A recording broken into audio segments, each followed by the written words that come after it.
नमस्कार, मैं हूं doctor B D Sinha, department of commerce, Jamshedpur cooperative college, Kolhan university, Chaibasa. आज हम लोग BCom sem 3, BCom honours sem 3 के स्टूडेंट्स के लिए EDI, P and EDI subject के संबंध में कुछ बातें करेंगे, कुछ टॉपिक शेयर करेंगे। तो क्लास बीकॉम ऑनर्स सेम 3, आज का टॉपिक है अल्प विकसित या विकासशील अर्थव्यवस्था, अंडर डेवलप और डेवलपिंग इकोनॉमी। आज का टॉपिक बहुत ही सिंपल है, साधारण है। इसे समझने में हमें आपको कोई परेशानी नहीं होनी चाहिए। इस टॉपिक के माध्यम से पूछा जा रहा है कि विकासशील अर्थव्यवस्था क्या है या अल्प विकसित अर्थव्यवस्था क्या है। वैसे तो हम जानते हैं कि विश्व के देशों को हम 3 अर्थव्यवस्था में बांटकर देखते हैं। पहला विकसित अर्थव्यवस्था, डेवलप इकोनॉमी या डेवलप कंट्री। दूसरा अल्प विकसित अर्थव्यवस्था, अंडर डेवलप इकोनॉमी। और तीसरा अविकसित अर्थव्यवस्था, अनडेवलप इकोनॉमी। लेकिन हम मोटे तौर पर इन तीनों को 2 हिस्सों में बांटकर भी देख सकते हैं, विकसित अर्थव्यवस्था और विकासशील अर्थव्यवस्था या अल्प विकसित अर्थव्यवस्था। दूसरे शब्दों में कहा जाए समझने के ख्याल से तो सिंपल ये होगा कहना कि निर्धन देश और धनी देश। अब हमको बताना यह है कि निर्धन देश किसको कहते हैं, या थोड़ा समझने के ख्याल से हम धनी देश की भी चर्चा कर लेंगे कि धनी देश किसको कहते हैं। तो सिंपली चलिए आप ही इस सवाल का जवाब दीजिए। आप अपने मोहल्ले से, जहां आप रहते हैं सराउंडिंग में, 2 व्यक्ति का चुनाव कीजिए। एक जो आपके मोहल्ले का, आपके गांव का सबसे धनी व्यक्ति हो, और दूसरा जो आपके मोहल्ले या गांव का सबसे पुअर, सबसे निर्धन, सबसे गरीब व्यक्ति हो। फिर अब आप बताइए कि आप जिसको गरीब कह रहे हैं वह गरीब क्यों है, या गरीब उसको हम क्यों कह रहे हैं, या आप जिसको धनी कह रहे हैं वह धनी क्यों है, या फिर आप उसको धनी क्यों कह रहे हैं। तो सिंपल सा जवाब आपका ये होगा कि जिस व्यक्ति के पास आज की तारीख में, जो सामान्य बोलचाल की भाषा है उसको देखते हुए, कि आज के तारीख में जिसके पास सुख सुविधाएं ज़्यादा है, ऐशो आराम की चीज़ें ज़्यादा हैं, जिसके पास इनकम ज़्यादा है, जिसकी कमाई ज़्यादा है, रुपया पैसा धन दौलत ज़्यादा है, गाड़ी नौकर चाकर बंगला खेत खलिहान अधिक है उसके पास, उसको हम धनी कह रहे हैं।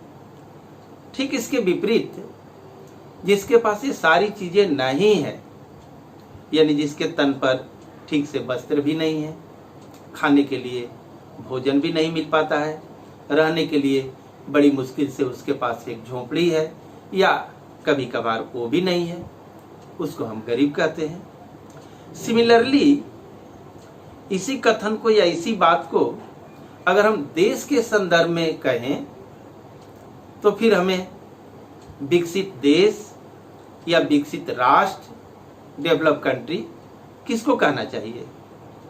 यानी कि वह देश जो अपने नागरिकों की मूलभूत आवश्यकताओं, कंपल्सरी नीड को, यानी रोटी, कपड़ा और मकान, इनको पूरा करने में सक्षम हो, ऐसे देशों को हम विकसित देश, विकसित राष्ट्र या विकसित अर्थव्यवस्था कहते हैं। इन देशों में बेरोजगारी, अनएम्प्लॉयमेंट या पॉवर्टी, गरीबी या तो नहीं होती है या तो बहुत कम होती है। आज के संदर्भ में हम ऐसा तो नहीं कह सकते कि गरीबी नहीं होती है, विकसित देशों में भी गरीबी पाई जाती है, लेकिन हाँ ये जरूर कहा जा सकता है कि इन देशों में गरीबी काफी कम होती है। ऐसे देशों में या ऐसे राष्ट्रों में हम अमेरिका, जर्मनी, जापान आदि का नाम ले सकते हैं जो विकसित देश या विकसित राष्ट्र कहे जाते हैं। आज के क्वेश्चन के हिसाब से हमें बताना है कि अर्ध विकसित या अल्प विकसित या विकासशील यानी कि अंडर डेवलप्ड या डेवलपिंग कंट्री किसको कहा जाता है। तो अल्प विकसित जैसा कि इसके नाम से स्पष्ट है यानी कि थोड़ा सा विकसित, अर्ध विकसित मतलब आधा विकसित, डेवलपिंग मतलब जो डेवलप हुआ नहीं है यानी कि उस ट्रैक की ओर जा रहा है, यानी कि विकास की ओर अग्रसर है।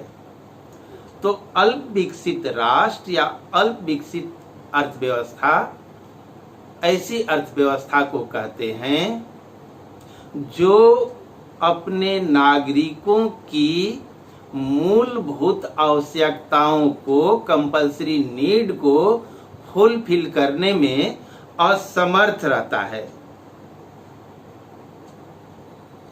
ऐसे देशों के लोग निम्न स्तरीय जीवन, लो स्टैंडर्ड ऑफ लिविंग व्यतीत करते हैं।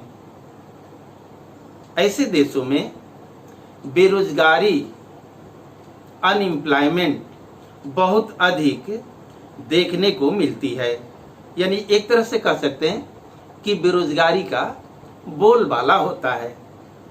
साथ ही इन देशों में अशिक्षा भी विकराल रूप धारण किए हुए होता है, यानी कि प्रायः लोग अशिक्षित होते हैं।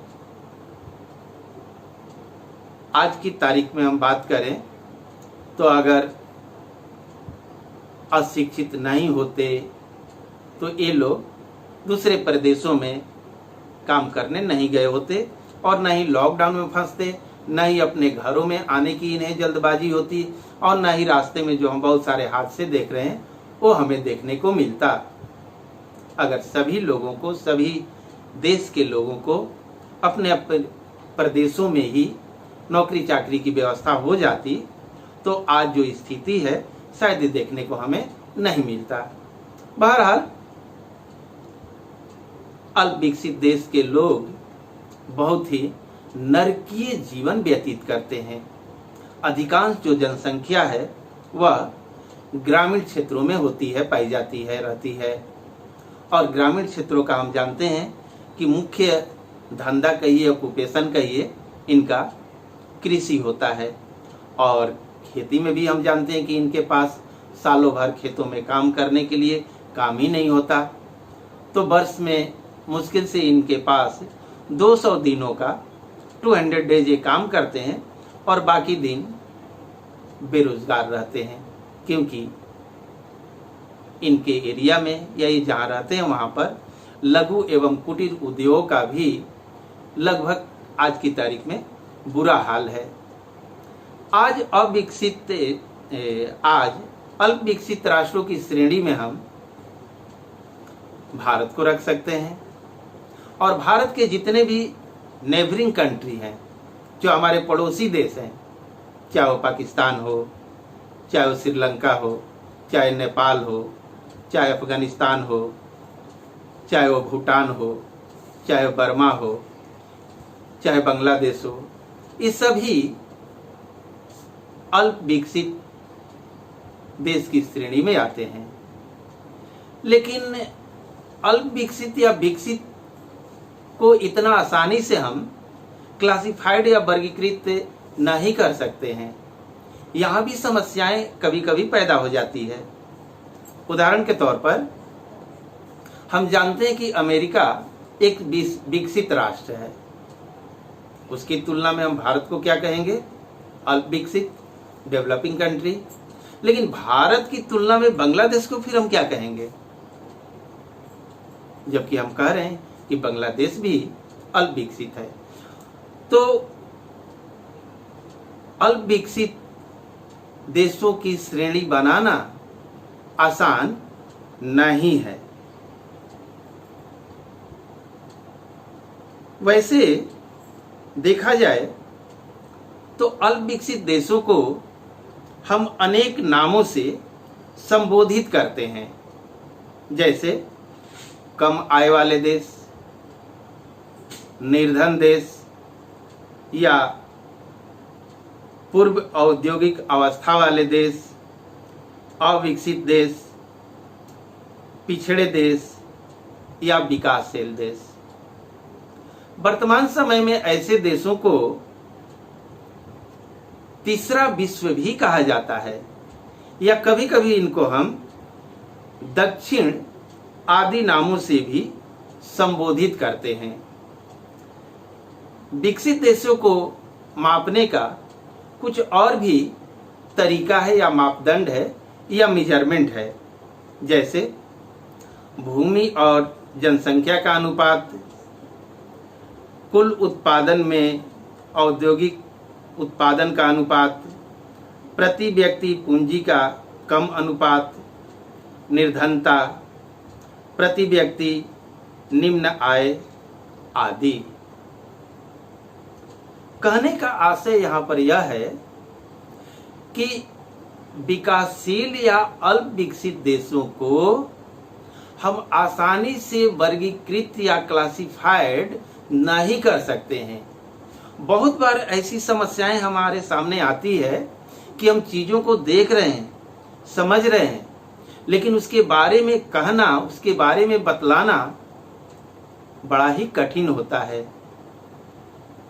इस समस्या का निवारण करते हुए या इस समस्या का समाधान करते हुए प्रोफेसर सिंगर महोदय का कहना है कि अल्प विकसित अर्थव्यवस्था एक जिराफ की तरह है, जिसका संपूर्ण वर्णन करना तो कठिन है, लेकिन जिसे देखकर आसानी से पहचाना जा सकता है।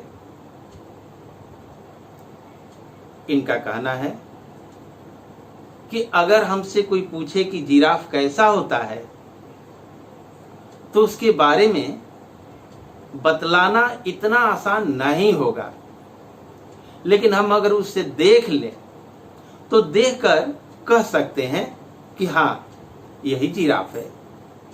कहने का भाव, कहने का आशय यह है कि अल्प विकसित देशों का अगर वर्णन किया जाए तो यह कठिन है, लेकिन अगर उन देशों को देख लिया जाए, उन देशों के लोगों से मिल लिया जाए, उनके स्टैंडर्ड ऑफ लिविंग को जान लिया जाए, उनके रहन सहन के स्तर को जान लिया जाए, उनके इनकम को देख लिया जाए, उनकी सेविंग को देख लिया जाए, उनके एक्सपेंसेस को देख लिया जाए, उनके प्रोडक्शन को देख लिया जाए, इन सारी चीजों को देखने के बाद हम ये आकलन आसानी से कर सकते हैं कि यह देश अल्प विकसित देश है या अल्प विकसित देश नहीं है।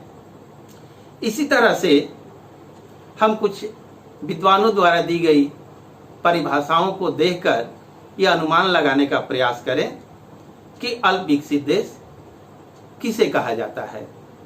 प्रोफेसर कियर्न क्रॉस का कहना है, अल्प विकसित देश विश्व की अर्थव्यवस्था में गंदी बस्तियां हैं। गौर कीजिएगा, गंदी बस्तियां, ये कहना है कियर्न क्रॉस का। Undeveloped countries are the slums of the world economy, यानी इसको स्लम से, गंदी बस्तियों से तुलना किया जा रहा है। किसकी तुलना भाई? अल्प विकसित देशों की या विकासशील देशों की। अब आप भारत की स्थिति का अंदाजा लगा सकते हैं कि हम किस स्थिति में हैं, या जो विकसित देश वाले हैं वे हमें किस नज़र से, किस नज़रिया से देखते हैं। इसी तरह बारबरा वार्ड का एक सुझाव है, अल्प विकसित देशों को निम्न प्रति व्यक्ति आय वाला देश कहा जाए, यह अधिक उचित होगा। यानी इनका कहना है कि अल्प विकसित देशों के लोगों की इनकम, लोगों की आमदनी काफी कम होती है। अब गौर किया जाए यहाँ पर कि जिन देशों की या जिन देशों के लोगों की आमदनी कम होगी, वे एक्सपेंसेस यानी खर्चे बहुत कम करेंगे, बड़ी मुश्किल से अपनी जरूरतों को या आवश्यकताओं को, कंपल्सरी नीड को बड़ी मुश्किल से वे पूरा कर पाएंगे। ऐसी स्थिति में ऐसे देश के लोगों के लिए आरामदायक आवश्यकताओं की ओर जाना, कंफर्ट नेसेसिटीज की ओर जाना या लग्जरी नेसेसिटी की ओर जाना बड़ी मुश्किल से, क्योंकि ऐसे लोग तो अपनी आवश्यकताओं की पूर्ति ही बड़ी मुश्किल से, बड़ी कठिनाई से कर पाते हैं। अतः इन देशों के लोग विलासिता संबंधी वस्तुओं पर खर्च करने के बारे में सोच ही नहीं सकते। इस प्रकार इन बातों को या उपर्युक्त विश्लेषण को देखने के बाद हम अर्ध विकसित देश की परिभाषा निम्न शब्दों में दे सकते हैं। अल्प विकसित अर्थव्यवस्था वह अर्थव्यवस्था है जहां जनसंख्या की वृद्धि की दर अपेक्षाकृत अधिक हो। यानी ऐसे देशों में पॉपुलेशन ग्रोथ रैपिडली होता है, जनसंख्या तेजी से बढ़ती है। यानी जनसंख्या पर नियंत्रण लगभग नहीं के बराबर होता है। पर्याप्त मात्रा में प्राकृतिक संसाधन उपलब्ध हो, परंतु उनका पूर्ण रूप से उपयोग न हुआ हो। यानी अल्प विकसित देशों में नेचुरल रिसोर्सेज, प्राकृतिक संसाधन प्रचुर मात्रा में उपलब्ध होते हैं। भगवान ने ऐसे देशों के साथ कोई भेदभाव नहीं किया है। प्रकृति ने, नेचर ने ऐसे देशों के साथ कोई भेदभाव नहीं किया है। ऊपर वाले ने ऐसे देशों को भी नेचुरल रिसोर्सेज प्रदान किया है। लेकिन ऐसे देशों में या ऐसे देशों के लोगों के पास या ऐसे देश के सरकार के पास इन साधनों का, यानी प्राकृतिक संसाधनों का प्रयोग पर्याप्त मात्रा में करने के लिए इनके पास मशीनरी या लेटेस्ट टेक्नोलॉजी होती ही नहीं है। लोगों का जीवन स्तर अत्यंत नीचा होता है, जहां विनियोग के क्षेत्र हों परंतु पूंजी निर्माण की गति धीमी हो। यानी कि ऐसे देशों में लोग इन्वेस्टमेंट कर सकते हैं, इन्वेस्टमेंट का एरिया होता है, क्षेत्र होता है, लेकिन इन्वेस्टमेंट नहीं करने के पीछे लॉजिक ये होता है कि यहाँ capital formation, rate of capital formation, पूंजी निर्माण की गति जो होती है काफी कम होती है। क्योंकि लोगों की इनकम ही कम होती है, इनकम कम होती है अतः बचत कम होती है, बचत कम होती है, so rate of capital formation ऐसे देशों के लोगों के पास लगभग नहीं के बराबर होती है। जनता की उपभोग की प्रवृत्ति बहुत ऊंची होती है। अर्थात अल्प विकसित देशों के लोग अपनी आय का अधिकतम हिस्सा कंजम्पशन पर, उपभोग पर खर्च करते हैं। उपभोग पर खर्च करने के बाद इनके पास कुछ बचता ही नहीं है कि वे कुछ और अधिक सोच सके। जबकि बचत न्यूनतम होती है या शून्य होती है, इनका सेविंग लगभग 0 होता है। छिपी हुई बेरोजगारी यहाँ ज्यादा पाई जाती है। डिसग्यूज्ड अनएम्प्लॉयमेंट, छिपी हुई बेरोजगारी, हम जानते हैं भारत के संदर्भ में कि भारत में कृषि के क्षेत्र में छिपी हुई बेरोजगारी अधिक देखने को मिलती है। आपको पता होगा कि छिपी हुई बेरोजगारी उस सिचुएशन को कहते हैं जहां खेतों में जरूरत से ज्यादा लोग काम करते हैं। ऐसी स्थिति में वहां से अगर कुछ लोगों को निकाल दिया जाए तो उनके उत्पादन पर कोई असर नहीं पड़ता है। एक एग्जाम्पल द्वारा इसको हम समझने का प्रयत्न करें। मान लिया जाए कि एक किसान के पास जमीन का एक टुकड़ा है, उस जमीन पर 5 लोग काम करते हैं। अगर वहां से 3 लोगों को हटा दिया जाए और उनके हटने या हटाने के बाद भी उत्पादन उतना ही होता हो जितना 5 लोगों के रहते हुए होता था, तो इसका मतलब कहा जाएगा कि यहाँ पर 3 लोग छिपी हुई बेरोजगारी के शिकार थे। तो अल्प विकसित देशों में छिपी हुई बेरोजगारी देखने को ज्यादा मिलती है या पाया जाता है।